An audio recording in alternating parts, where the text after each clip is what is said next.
Hello दोस्तों, आप सबका स्वागत है एक बार फिर से एस्ट्रो गुरु चैनल पर। मैं आज आपके लिए लेकर आया हूँ टैरो विद कृष्ण में एक और सेशन। और आज जो विषय है वो है माँ ब्रह्मचारिणी का आपके लिए आशीर्वाद। दुर्गा माता का ये दूसरा स्वरूप है, यानी कि नवरात्र की जो नव देवी का स्वरूप है उसमें से दूसरी जो उनका दूसरा प्रकार है, दूसरा स्वरूप है, वो ब्रह्मचारिणी का है। तो इसी पर आज की टैरो रीडिंग बेस्ड है और इसके लिए दो पाइल्स बनाई गई हैं जो आपकी स्क्रीन पर अब एक साथ दिखाई जा रही हैं। आज की दोनों पाइल्स के लिए दो सिंबॉलिक्स को लिया गया है, कमंडल पाइल नंबर 1 और रुद्राक्ष माला पाइल नंबर 2। तो आपके सामने कमंडल और रुद्राक्ष माला की तस्वीर यानी फोटोग्राफ्स लगी हुई हैं।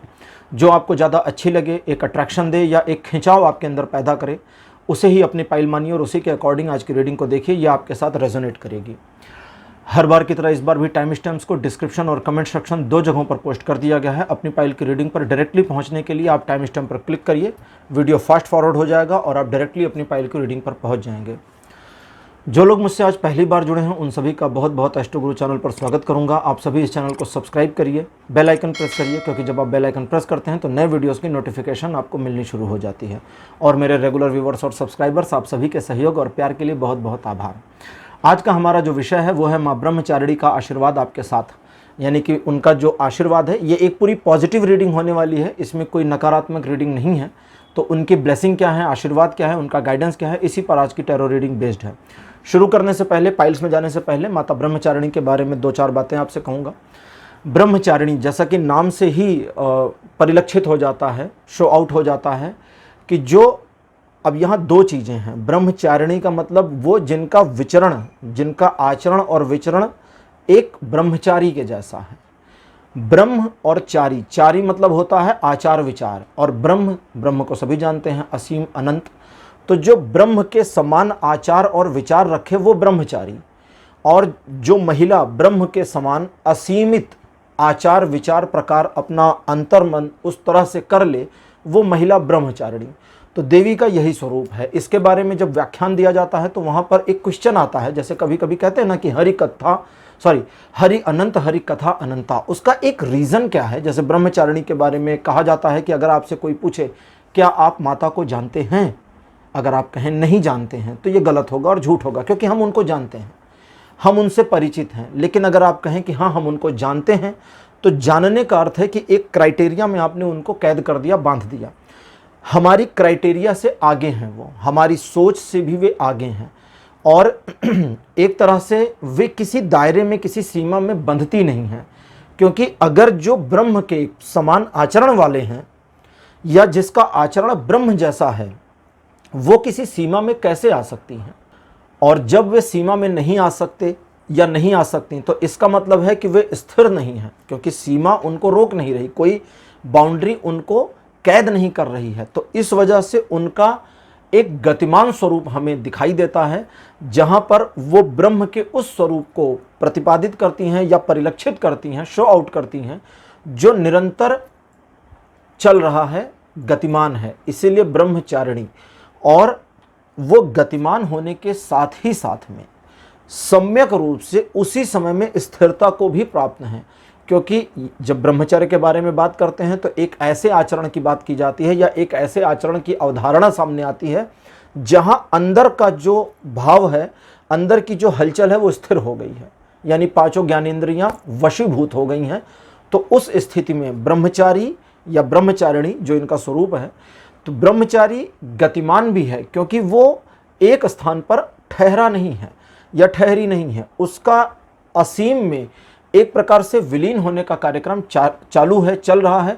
और कहीं ना कहीं उनका उस असीम के साथ अपने आप को सम्यक रूप से समाहित कर लेना। अब समाहित कर लेना में भी दो चीज़ें हैं, एक उस असीम को स्वयं में, दूसरा स्वयं को उस असीम में समाहित कर लेना, एकाकार कर लेना। तो ये उनकी गतिमान स्वरूप को दर्शाता है। लेकिन स्थिरता के बिना इस गतिमान स्वरूप की वैल्यू नहीं होगी।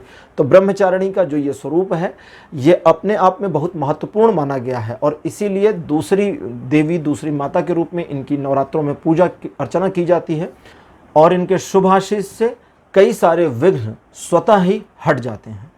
आगे बढ़ने से पहले आपको एक बार बता दूं कि मैं एक प्रोफेशनल एस्ट्रोलॉजर, एक प्रोफेशनल टैरो रीडर भी हूं। तो आपकी स्क्रीन पर ये जो नंबर आ रहा है, इसके ऊपर आप संपर्क कर सकते हैं। अगर आपको अपने लिए एक पर्सनल टैरो रीडिंग सेशन चाहिए या आप अपनी कुंडली मुझे दिखाना चाहते हैं, ये व्हाट्सएप नंबर है, तो इस पर आपको कॉल नहीं करना है, इस पर केवल मैसेज करिए। मैसेज के थ्रू सारी इन्फॉर्मेशन मेरी टीम मेंबर आपको प्रोवाइड करेगी और आपकी हेल्प करेगी मेरे साथ आपके सेशन को बुक करने के लिए।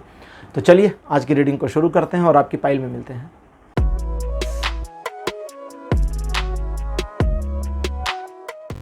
हेलो पाइल नंबर 1, आप सबका स्वागत है आपकी रीडिंग में। आपने कमंडल को चुना था एज अ पाइल। मेरे बगल में कमंडल की फ़ोटो लगा दी गई है। कमंडल एक्चुअली कद्दू से बना हुआ होता था। कद्दू को सुखा करके उसको थोड़ा सा तरीके से उसको इस आकार में ढाला जाता था कि वो हाथ में पकड़ा जाए और उसमें जल या कुछ खाद्य सामग्रियाँ रखें, तो उसे मूलतः तपस्या करने वाले लोग अपने साथ में लिए रहते थे, तो उसे कमंडल कहते हैं। चलिए आज की रीडिंग शुरू करते हैं आपके लिए और देखते हैं कि माता ब्रह्मचारिणी का आशीर्वाद आपके लिए क्या है। मेरे पास जो पहला कार्ड अपीयर है यह है 6 ऑफ वॉन्ड्स। सेकंड पोजीशन पर आपके लिए जो कार्ड है यह है 8 ऑफ वॉन्ड्स। कार्ड नंबर 3 आपके लिए अपीयर हुआ है 5 ऑफ कप्स। फोर्थ पोजीशन पर आपके लिए है 4 ऑफ कप्स। और आपके लिए जो कार्ड मेरे पास सबसे लास्ट में अपीयर हुआ है यह है Prince of wands. Prince of wands को नाइट ऑफ वॉन्ड्स भी कहते हैं, ठीक है। तो जो अदर टैरो डेक्स में नाइट हैं वो इस टैरो डेक में प्रिंस के तौर पे जाने जाते हैं। ओके, तो पाइल नंबर 1, जीवन में कमी का महसूस होना और उस चीज़ का ना मिल पाना जिस चीज़ की शिद्दत से ज़रूरत महसूस होती है काफ़ी तकलीफ़ देती है। कई बार नकारात्मक चीज़ों से अपने आप को हटाने की हर प्रक्रिया, हर कोशिश नाकाम होती है और सकारात्मक चीज़ें खैर हैं भी कम, नकारात्मकता ज़्यादा है, तो वो नकारात्मकता इसलिए दिखाई भी ज़्यादा देती है। जैसे करोड़ों अरबों तारे मिलकर भी अंतरिक्ष के अंधकार को नष्ट नहीं कर सकते। सूर्य से हजारों गुना बड़े तारे भी अवेलेबल हैं, खोज हो चुकी है, लेकिन वे भी इस अंतरिक्ष के उस गहन अंधकार को नष्ट नहीं कर सकते, क्योंकि अंधकार ही ईश्वर का स्वरूप है, ईश्वर ही अंधकार है। प्रकाश तो हमने अपने डर के मारे बना रखा है कि ईश्वर प्रकाश का स्वरूप है, और ईश्वर का जब तेज फैलता है तो चारों ओर सूर्य समान प्रकाश फैल जाता है। यह हम अपने डर के मारे इस तरह की चीज़ों को लिखते हैं, इस तरह की चीज़ों को बताते हैं, जबकि ईश्वर सतत अंधकार है, क्योंकि प्रकाश का आना और जाना तय है। प्रकाश की आयु निर्धारित है, लेकिन अंधकार आयुहीन है, अनादि और अनंत है, न था, न आया था, न जाएगा। वो था, है और रहेगा, सदैव रहेगा। इस पूरे ब्रह्मांड के नष्ट होने पर भी अंधकार रह जाएगा, वही बचेगा, अंधेरा ही हर तरफ। जो भी बचेगा अंधेरा बचेगा, प्रकाश तो खत्म होगा एक दिन। तो कुल मिलाकर के नकारात्मकता से डरिए नहीं, कहने का मतलब मेरे ये था। नकारात्मकता एक ऊर्जा है। मैं कई बार अपनी रीडिंग्स में ये बता चुका हूँ कि नकारात्मकता एक ऊर्जा है। जैसे मैं कई बार कहता हूँ ना, गुस्सा अच्छी चीज़ है गुस्सा करना चाहिए। क्यों? बहुत सारे मोटिवेशनल स्पीकर, बहुत सारे गुरु लोग जो बड़े बड़े ज्ञानी हैं, मुझसे बहुत ज़्यादा ज्ञानी हैं, वो कहते हैं गुस्सा रोको, गुस्सा मत करो, गुस्सा दबाओ, गुस्से को सप्रेस करोगे ज्वालामुखी एक दिन फटेगा, सब गड़बड़ हो जाएगा, गुस्से को निकलने दीजिए। इसीलिए पुराने लोग जो हमारे एंसेस्टर्स थे वो क्या कहते थे? कहते थे जो मुंह से बोल दे वो अच्छा इंसान, जो दबा ले वो बुरा इंसान, उससे सावधान रहना जो नहीं बोलते हैं, कहते थे ना। तो वो उनके एक्सपीरियंस की वजह से, क्योंकि जो रोक रहे हैं वे अपने अंदर सप्रेस कर रहे हैं, और वो सप्रेशन कब कहाँ कैसे निकलेगा भगवान जाने कैसे निकलेगा। तो वो कितना बुरा होगा पता नहीं है, गेस नहीं कर सकते, वो अनुमान से बाहर है। लेकिन जो बोल रहे हैं, गुस्सा दिखा देते हैं, एकदम मूड खराब हो जाता है, उनका कम से कम निकल तो जा रहा है, वो कहीं सप्रेस तो नहीं हो रहा ना। तो इसलिए गुस्सा अच्छी चीज़ है। अब यहाँ तक तो हो गया, लेकिन गुस्से की एनर्जी को ट्रांसफॉर्म किया जा सकता है। तो जब गुस्सा आए तो कहीं काम में लगाइए। गुस्सा आया तो उस समय नहीं पता होता, गुस्से के तुरंत बाद पता चलता है कि हम गुस्से में थे, तो अपने आप को कहीं लगा दीजिए, किसी चीज़ में लग जाइए, कोई काम करिए, उसमें एनर्जी ट्रांसफॉर्म हो जाएगी। अच्छा, तो यहाँ आपके लिए 5 ऑफ द कप्स कहता है कि आपको उस निगेटिविटी के साथ एक डिसकंटिन्यूएशन करना है, नकार नहीं देना है, सिर्फ डिस्कनेक्ट करना है कि नहीं, निगेटिविटी नहीं। अब उस निगेटिविटी में जब डिस्कनेक्शन करेंगे तो उस निगेटिविटी को पॉजिटिविटी में बदलने की ज़्यादा संभावनाएं रहेंगी। थोड़ा पीछे चलते हैं आपके अंदर।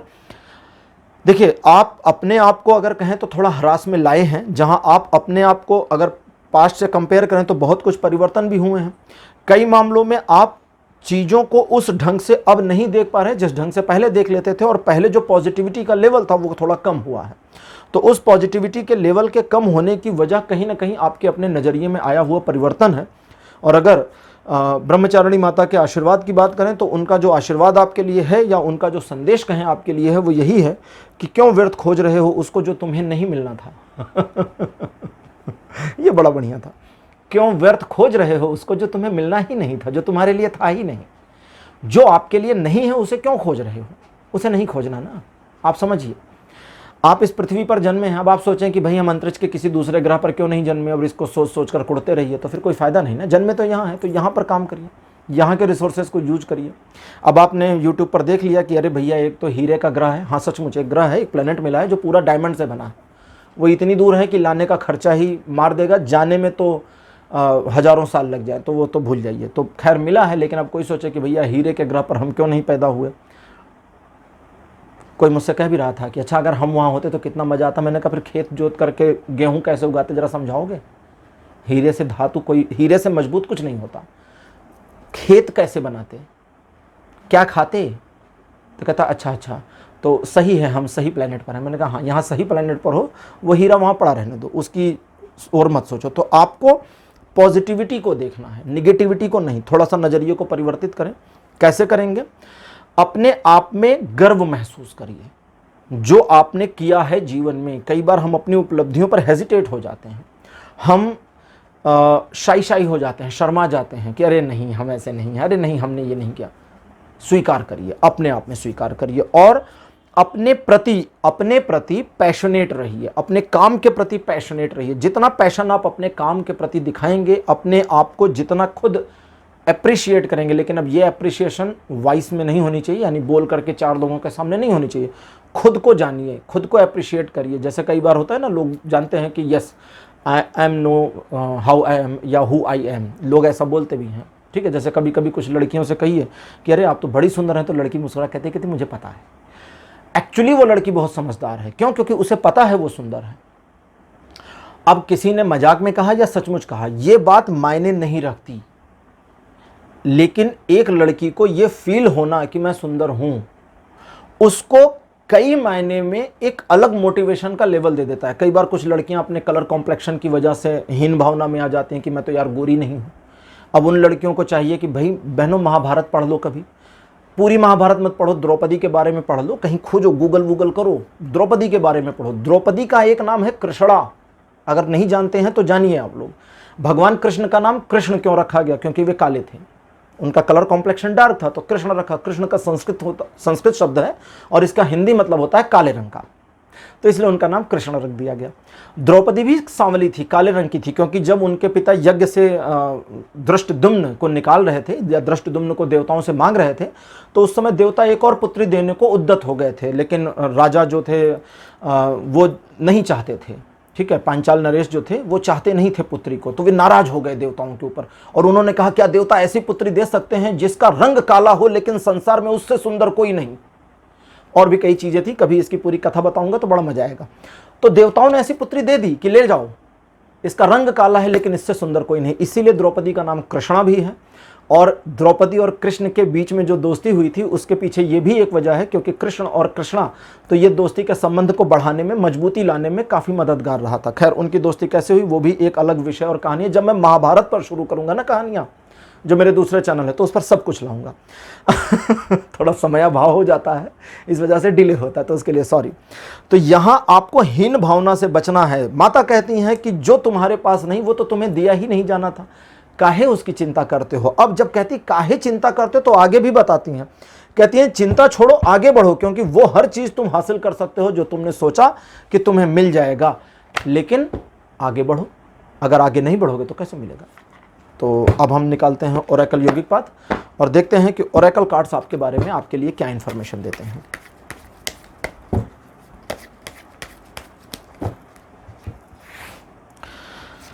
कार्ड नंबर 1 आपके लिए है तंत्र। सेकंड पोजीशन पर आपके लिए मेरे पास है राधा। कार्ड नंबर 3 आपके लिए अपीयर हुआ है धारणा। फोर्थ पोजीशन पर आपके लिए है काली और लास्ट कार्ड आपके लिए है अनाहत। तो आपके लिए 5 कार्ड आ गए हैं ओरेकल यौगिक पाठ टैरो डेक से।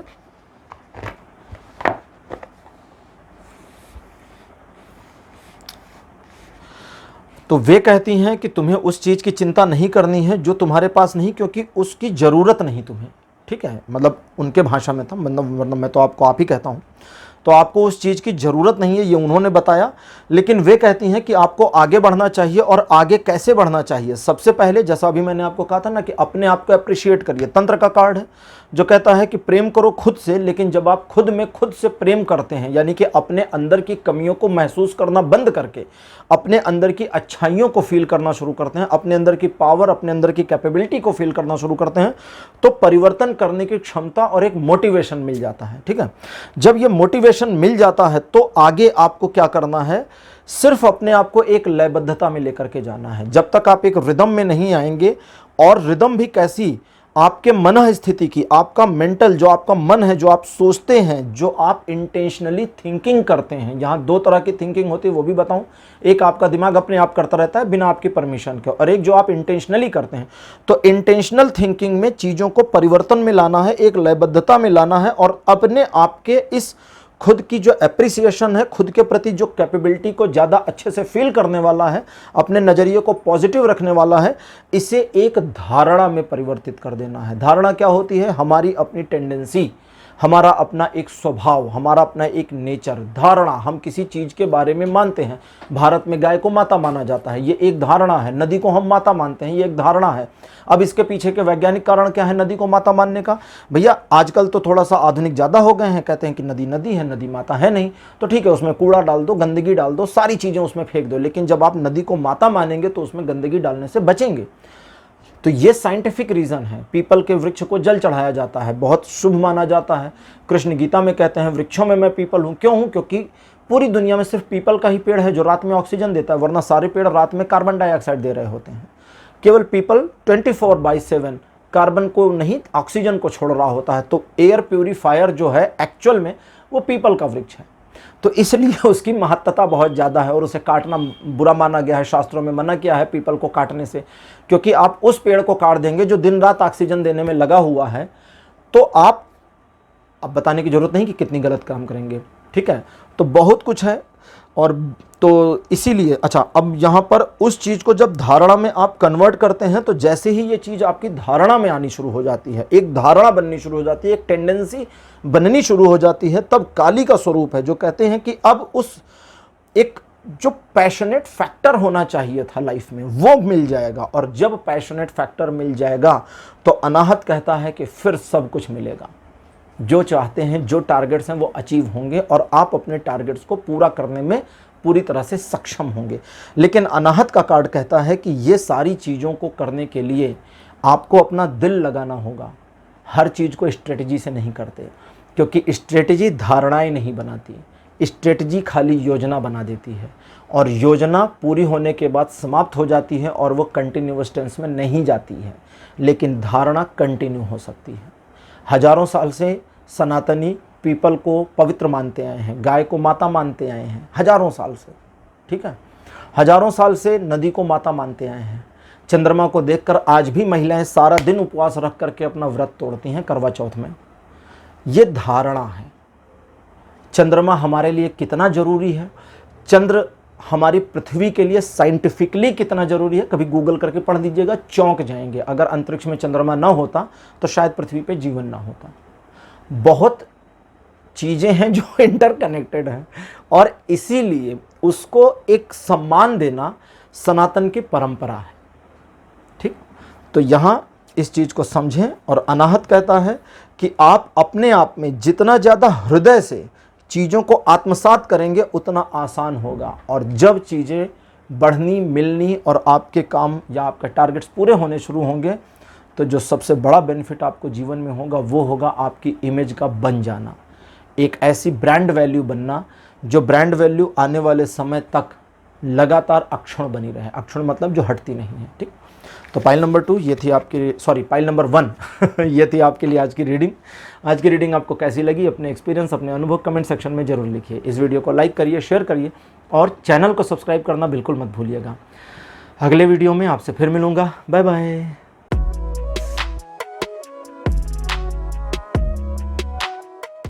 हेलो पाइल नंबर 2, आप सबका स्वागत है आपकी रीडिंग में। आपने रुद्राक्ष माला को चुना था एज अ पाइल, मेरे बगल में लगा दी गई है रुद्राक्ष की फ़ोटो। रुद्राक्ष के बारे में कहते हैं ये भगवान शिव के अश्रु से निर्मित है, ठीक। और इसीलिए जो रुद्राक्ष है ये भगवान शिव के लिए इसको एक तरह से समर्पित वस्तु मानते हैं। और रुद्राक्ष को पृथ्वी पर जो इसके अवतरण है, इसको ऐसा माना जाता है कि ये पृथ्वी का नहीं है, इसे एक दैवीय वस्तु माना जाता है। तो रुद्राक्ष अपने आप में इसीलिए बहुत सम्मानित माने जाते हैं। और रुद्राक्ष के बारे में कहा भी गया है कि इसको यूं ही धारण नहीं करना चाहिए, इसको धारण करने के कुछ नियम कायदे कानून हैं, उसका पालन करना चाहिए, ठीक ना। जैसे ज्योतिष में कुछ अंगूठियाँ वगैरह होती हैं ना, अलग अलग पत्थरों की, स्टोन्स की, तो उनको धारण करने के नियम हैं। ऐसे नहीं है कि आप कुछ भी खरीदें और पहन लें, वो नुकसान करेगा। तो ऐसे ही रुद्राक्ष भी है, उसके भी नियम हैं, उसको भी धारण करने के लिए कुछ तरीके हैं, उस तरह से किया जाता है। चलिए आज की रीडिंग शुरू करते हैं। आपके लिए कार्ड नंबर 1 मेरे पास अपीयर हुआ है, the high priestess. Second position पर आपके लिए जो कार्ड अपीयर हुआ है, this one is S of wands. Card number 3, the high priest. High priestess, high priest दोनों। फोर्थ नंबर पर आपके लिए स्ट्रेंथ।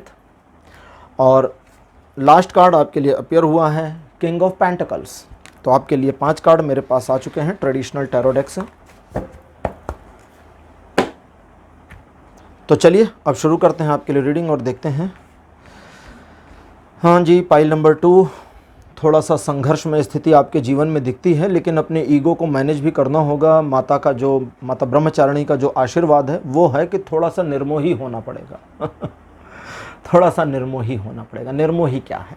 निर्मोही का मतलब होता है वह व्यक्ति जिसे किसी चीज़ से मोह नहीं है, लेकिन मामला थोड़ा सा है। तो थोड़ा सा का मतलब है किसी स्पेसिफिक चीज़ में आपको अपने मोह को छोड़ना पड़ेगा। और वो मोह किस चीज़ का है जो छोड़ना पड़ेगा? अपने ईगो का। द हाई प्रीस्ट का कार्ड है जो बहुत बढ़िया पोजीशन को तो एक्वायर किए हुए है, लेकिन यहाँ पर इन्फॉर्मेशन यह है कि अगर आप अपने ईगो को नहीं छोड़ते और ईगो से पीछे नहीं हटते, अब यहाँ इसका ये मतलब नहीं है कि ईगो को छोड़ने का मतलब कि आपकी इंसल्ट हो जाएगी, नहीं। वो द हाई प्रीस्टेस आई हुई हैं जो संभाल कर रखती हैं। द हाई प्रीस्टेस एक तरह से कहें तो यहाँ माता को रिप्रेजेंट करती हैं, उनके रिप्रेजेंटर के तौर पर हैं, लेकिन उस हाई एनर्जी सोर्स का भी करना होगा कुछ जो आपको एक ऐसी ऊर्जा देती है जो आपके पैशन को कभी कभी कंट्रोल से बाहर ले जाती है। तो उस चीज़ को मैनेज करना है। मैनेज कैसे करेंगे? थोड़ा सा दूसरों के मामलों से हट जाए, कुछ मामले छोड़ दें। जैसे कभी कभी सुना होगा ना, कहते कि आग लगी हो हमें क्या लेना देना, तो वैसे ही करिए, ठीक। अपने आप में रहें, दूसरों के मामले से खुद को इग्नोर रखें और इत्मीनान से इंतज़ार करें। कभी कभी दूसरों को मदद चाहिए तो वे मांगते हैं, मैं ये अक्सर अपनी रीडिंग्स में बता भी चुका हूँ, लेकिन यहाँ माता इस तरह से नहीं कहती कि उनको मदद की ज़रूरत है तो आप ना करें, इग्नोर करके चलें। इस फील को ना लाएं कि मैं किसी की हेल्प नहीं कर रहा, इस फील को लेकर आएँ कि इस पूरे मामले में शायद मेरी ज़रूरत नहीं है, ज़रूरत होती तो इनके द्वारा मुझे पूछ लिया जाता। अपने आप को एक ऐसे पंछी की तरह महसूस करना है जो जहाँ पर बैठा है, पंछी जहाँ पर बैठी है या बैठा है, उस जगह पर उसका कोई अधिकार नहीं है। पंछी अगर आपके घर में भी घोंसला बना ले तो वो लाइफ टाइम परमानेंट नहीं रहती। उसने घोंसला बनाया, अंडे वंडे दिए, बच्चे हुए, फिर लेकर निकल जाएगी, वो फिर कहीं और घोंसला बनाएगी। वो बदलते हैं स्थान को, लगातार एक स्थान पे नहीं रहते, क्योंकि पंछी का जो माइंड होता है, जो दिमाग होता है, वो इस तरह का है जिसके बारे में साइंटिस्ट भी कहते हैं कि शायद उनकी मेमोरी बड़ी कमज़ोर है कुछ मामलों में, लेकिन फिर साइंटिस्ट कहते हैं कि उनकी मेमोरी बहुत स्ट्रांग भी होती है, क्योंकि वे रास्ते ढूंढते हैं हज़ारों किलोमीटर्स के।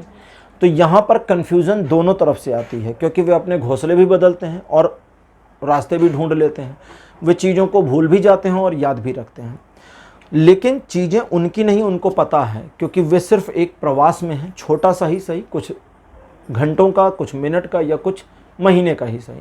तो आप भी इस पृथ्वी पर एक प्रवास में हैं या किसी सिचुएशन में एक प्रवासी की भांति हैं, और आपको हर चीज़ में इंटरकनेक्शन अपना नहीं लेना है। वर्तमान में जो संघर्ष में स्थिति बनी है उसके बारे में सबसे पहले तो ये संघर्ष में स्थिति आपके जीवन में जानबूझकर डाली गई है ताकि आपको निखारा जा सके। सोने को आग में डालते हैं ताकि वो बढ़िया सा कुंदन बन जाए, यानी हीरा कर रहा हूँ, ताकि एक ऑर्नामेंट बन जाए। सोने को अगर आग में नहीं डाला जाएगा, नहीं तपाया जाएगा, तो उससे आभूषण नहीं बन सकते। हीरे को भी तराशा जाता है। जब हीरा मिलता है खदान से, और अगर वो जो हीरा मिलता है वो हीरा आपको दे दिया जाए तो शायद उठाकर आप फेंक दें, भले वो करोड़ों का हो। और फेंक इसलिए देंगे कि आपको लगेगा कि अरे यूं ही कोई पत्थर का टुकड़ा है, शीशे का टुकड़ा है, कांच है। उसको तराशा जाता है। उसकी जो साइड में जो भी ऐसी चीज, ऐसी लेयर, या समझें इतना हीरे का वो टुकड़ा जो यूज़ में नहीं है, क्योंकि शेप नहीं आएगा तो वो उस शाइन को नहीं दे पाएगा या उस तरह से नहीं दिखेगा जैसा सुंदरता दे सकता है, तो उसको कट किया जाता है। आपने अगर हीरे को फोटोग्राफ में भी देखा होगा तो उसमें कई तरफ से कटिंग्स हुई होती हैं, चारों तरफ से, नीचे से भी कटिंग होती है, नुकीला हो जाता है नीचे से। तो वो इसलिए है कि एक शेप दिया जाता है। वो शेप इसलिए दिया जाता है ताकि जो लाइट उस पर पड़ रही है बाहर से, वो लाइट रिफ्लेक्ट हो सके मल्टीपल आयामों से, विभिन्न आयामों पर रिफ्लेक्शन कर सके, और वो रिफ्लेक्शन ही दिखाता है कि उसमें कितनी चमक और वैल्यू है।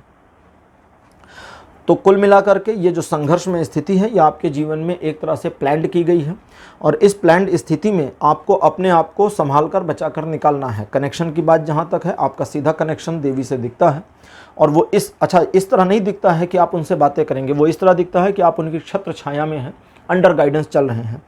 खुद के ईगो पर नियंत्रण करना बहुत ज़्यादा जरूरी है, उस चीज़ को करिए। अब लेते हैं ओरेकल यौगिक पाथ कार्ड्स और देखते हैं कि ओरेकल यौगिक पाथ आपके लिए क्या इन्फॉर्मेशन लाए हैं।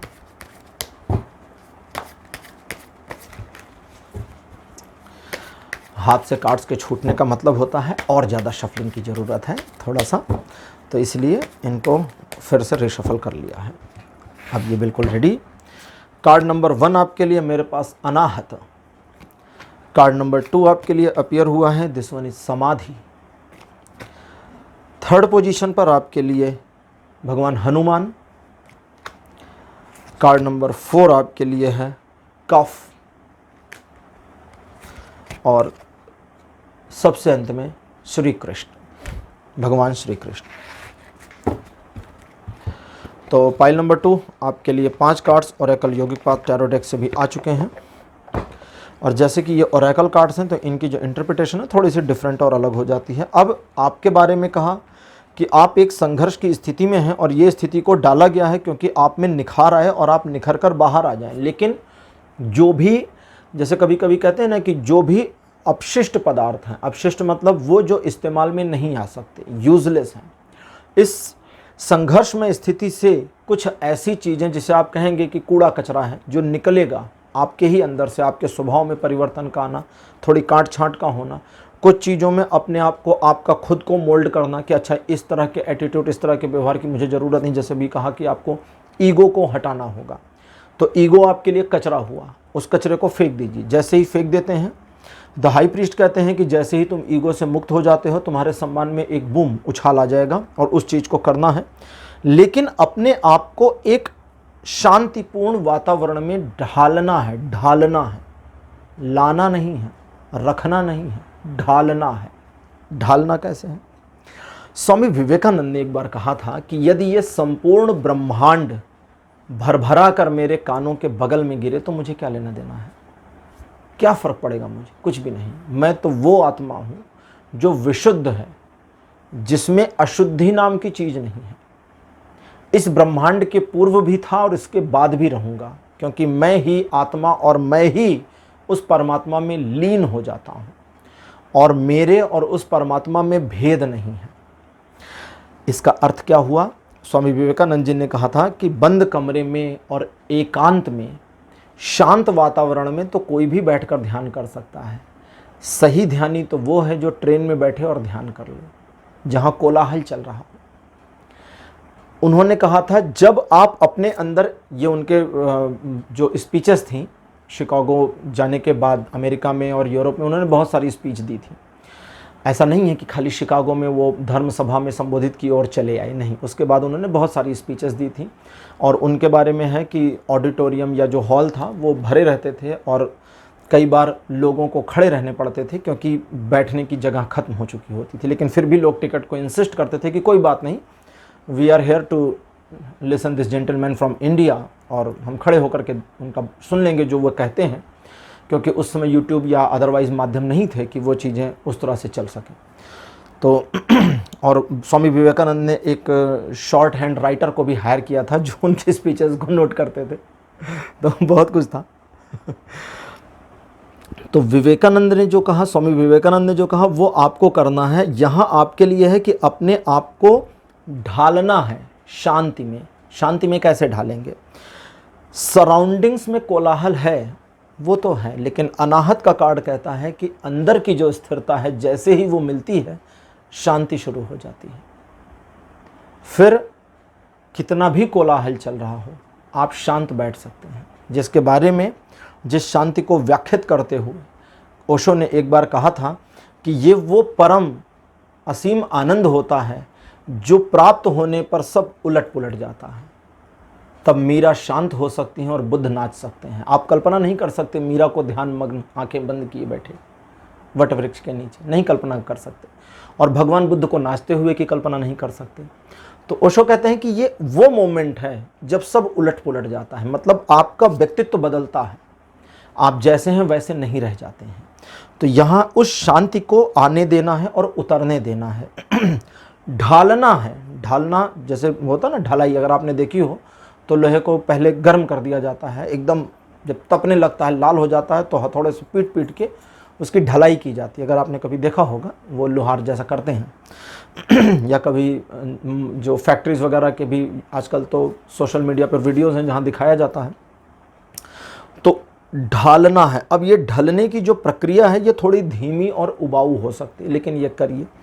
जब ये आएगी और जब ये प्राप्त हो जाएगी तो अपने अंदर शक्ति का वो संचार, लेकिन संतुलित संचार महसूस होगा जो आपके अंदर के अंतर्द्वंद को थाम सकता है, शांत कर सकता है, मैनेज कर सकता है। और श्री कृष्ण का कार्ड यहाँ पर जो अंतिम में कहते हैं आपसे कि इस पूरे माहौल, इस पूरे मामले में जो अभी वर्तमान में एक संघर्षमय स्थिति का दिखना या लगातार चलना बना हुआ है, फिर ये खेल जैसा लगेगा। वो ये कहते हैं, कृष्ण यहाँ बताते हैं, कृष्ण का कार्ड है यहाँ पर जो इन्फॉर्मेशन दे रहे हैं, इंटरप्रिटेशन में आती है वो ये बात कि ऐसा नहीं है कि वो संघर्ष खत्म हो जाएगा, ऐसा नहीं है कि सब कुछ ठीक हो जाएगा। वो संघर्ष रूपांतरित हो सकता है, परिवर्तित हो सकता है। आज इस स्थिति में संघर्ष है, कल उस स्थिति में हो, परसों उस स्थिति में। लेकिन आज भी स्थिरता नहीं है मन में, कल भी नहीं थी, परसों भी नहीं रहेगी। तो वो स्थिरता का प्राप्त होना उस संघर्षमय स्थिति को खेल बना देता है। और जब वो स्थिति खेल जैसी बने, और जब वो स्थिति खेल जैसी बने, तब जीवन में वो उतर सकता है जिसकी कल्पना नहीं की गई है। लेकिन आपको अपने ईगो को पहले छोड़ना होगा, क्योंकि एक ईगोइस्ट इंसान, एक ईगो से सना हुआ, ईगो में लबरेज व्यक्ति ध्यान की उस अवस्था को नहीं प्राप्त कर सकता, वहाँ तक नहीं ढल सकता या वहाँ तक नहीं ढल सकती जहाँ एक शांति महसूस हो, अंदर एक पीस। अंदर की पीस का क्या मतलब है? ऐसा थोड़ी अंदर की पीस का मतलब होता है कि आपके दिमाग में विचार आने बंद हो जाएंगे, सब कुछ रुक जाएगा। ऐसा नहीं है। चलेगा तो सब कुछ, लेकिन आपके अंदर की स्थिरता स्थिर रहेगी, जिसको कहते हैं स्पिरिचुअली कि अंदर की लौ का अब हिलना डुलना बंद हो जाएगा, लौ स्थिर हो गई। और उस स्थिरता को फील करना बहुत बड़ी बात हो जाती है। तो वो आपको मिल सकता है। देवी का आशीर्वाद लगातार आपके साथ बना हुआ है। थोड़ा सा चीज़ों में इग्नोरेंस करें, लोगों से थोड़ा सा अपने आप को कुछ स्पेसिफिक मामलों में डिस्कनेक्ट करें। अब डिस्कनेक्शन में ऐसा नहीं संबंध तोड़ दें, थोड़ा सा डिस्कनेक्ट करें, थोड़ा सा हटें चीज़ों से, अपने आप पर गौर करें और स्वयं में परिवर्तन लाने की, इंटरनली परिवर्तन लाने की कोशिश करें। ये आपको बहुत कुछ दे सकता है, स्पिरिचुअली भी और मटेरियलिस्टिक भी, आध्यात्मिकता में भी और भौतिक जगत में भी। और तब आपके जीवन में रूपांतरण होना शुरू हो जाएगा, हो नहीं जाएगा, होना शुरू होगा। और उस रूपांतरण का स्वाद आपको बहुत अच्छा लगेगा। तो पाइल नंबर 2 ये थी आपकी आज के लिए रीडिंग। आज की रीडिंग आपको कैसी लगी? अपने एक्सपीरियंस, अपने अनुभव कमेंट सेक्शन में ज़रूर लिखिए। इस वीडियो को लाइक करिए, शेयर करिए और चैनल को सब्सक्राइब करना मत भूलिएगा। अगले वीडियो में आपसे फिर मिलूँगा। Bye bye.